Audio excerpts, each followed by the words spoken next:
Go ahead. Fire away. Not all at once. Well, we're actually, Matt and I are teammates in that thing, so it's 2-on-2. So yeah, I think we came in second place that day. So unfortunately, yeah, that's a good. Yeah, he's been carrying it.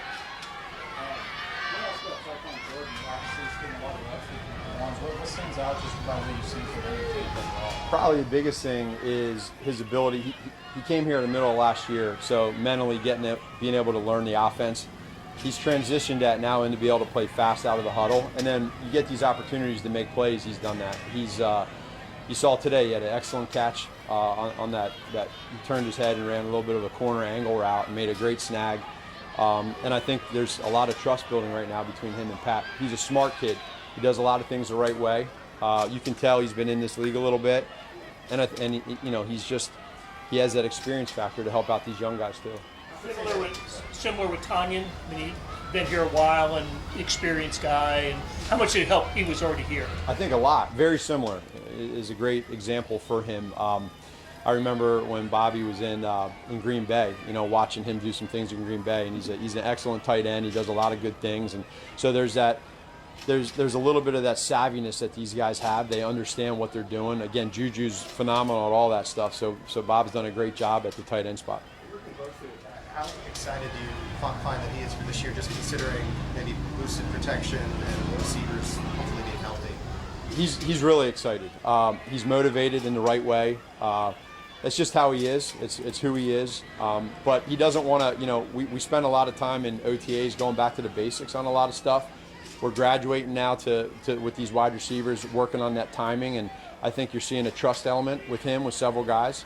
And then you'll get to see some of that too with these guys in the preseason. We'll get some people that stand out, get to show what they can do. But every year we probably say the same thing with Pat, but he creates an own edge for him. He wants to be great. He wants to be the best, and he wants to be coached hard. So that's what we try to do. Not to say he's not always impressive, but you sense he hit his stride today? It seemed like he was working different arm angles, downfield, intermediate, that type of thing. I really felt like today was one of our as a group, and in particular with Pat, one of our better days with those type of throws. Some downfield stuff where the timing element, it wasn't one of those deals where you're scrambling, throwing the ball away and catching the ball off timing. These were all on timing throws, and then guys were making great catches. So I was really pleased with that. You understand how hard it is to play quarterback position. Yeah.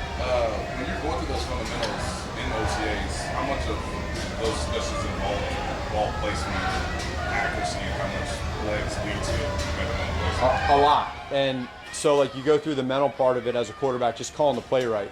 Then you got to get the splits right, help the guys out on that side of the ball. But then the accuracy part is critical. Being able to have guys that are great with the ball, pinpoint accuracy we talk about all the time, be friendly to the wide receivers, and then they got to make the catch. But really from the hips down is one focus that we have. Guys have different type of release points, but we want to focus on that timing, hips down with their feet. To graduating from getting that timing down with some of the guys. Hollywood's not here, and he obviously missed a lot of time last year.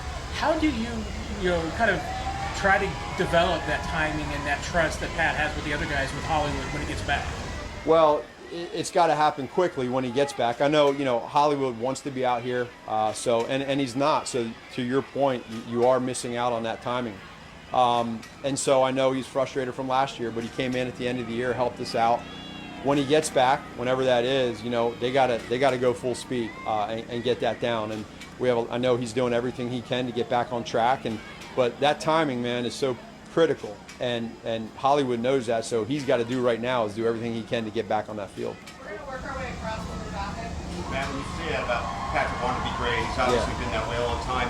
How much have you seen that translated into just the burn to win versus necessarily the statistics? They're not unrelated, but I mean, do you feel like when you say that's what you mean, that the burn to win? Yeah, that burn to win is at the highest level of probably any player in the NFL. I mean, it's just he's built different that way, and I think when you have that, it goes on to these other players on the team, offense, defense, special teams, to us as coaches. You have that. You want to make sure you're doing everything possible, and then he's a competitor, so every game's going to be close. When you have him on your side, he's going to give you a great chance, and that's where he's at. So when we lost that Super Bowl, it was the very next day he's ready to go, and we just know that it's a great high standard that we all have, and Coach Reed's at the top of that. So it's been good. You say that just too in the day-to-day. How does it show up the most to you? I know there's a zillion ways, but what shows up the most to you when you say The that? mental prep side. So we all see what he does out here, whether it's people video and plays on their phones at practice and training camp, but we see it in practice when it's closed to the public. But what a lot of people don't get to see, even that's in the building, is how he prepares. And when he gets locked in, I think about every during the week from usually a Wednesday to a Saturday, every morning at 7 o'clock in the morning, he has a routine that he follows. And there's an obsession that he has with being perfect at what he does on the mental side. He doesn't take calling a play for granted, getting the formation right. So he wants to be great at that, and when the guys and his teammates and everybody sees that, it kind of goes on to them as well. We're going to go last two in the back. Coach, obviously it's a game week, first one since the Super Bowl. Do you sense that the guys are pretty excited, and then does that change anything for your practice prep and all that?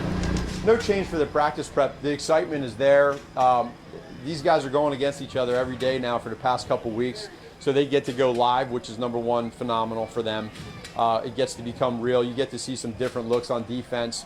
And then these guys are all competing for spots. It's a great competition. I mean, even when our guys go out there, no matter whether you're Patrick Mahomes, Travis Kelce, or someone towards the bottom end of the roster working for a spot, it's such an important time for these guys. And so we as coaches want to put them in the best position possible by letting them play fast. If we let them play fast, they can show us what they have. So it'll be fun. And we want to go there and try to do everything to win. Speaking of the competition, you guys have two veterans at right tackle right now, Jalen and Juwan. Yeah. I guess, A, how are they handling it? And B, how would you evaluate how it's going? Handling it great. Both true pros. I like what they're doing on tape. Again, Juwan's been here now for a few years, so the mental side of just hearing the cadences and kind of knowing the scheme is great. I love where he's at mentally right now, and he's a competitor. These guys like to compete. It's what they know all their life. And so for both of them to be able to be out there and just compete, I think they're handling it great. So I love where they're at. Thanks, Coach. All right, thank you.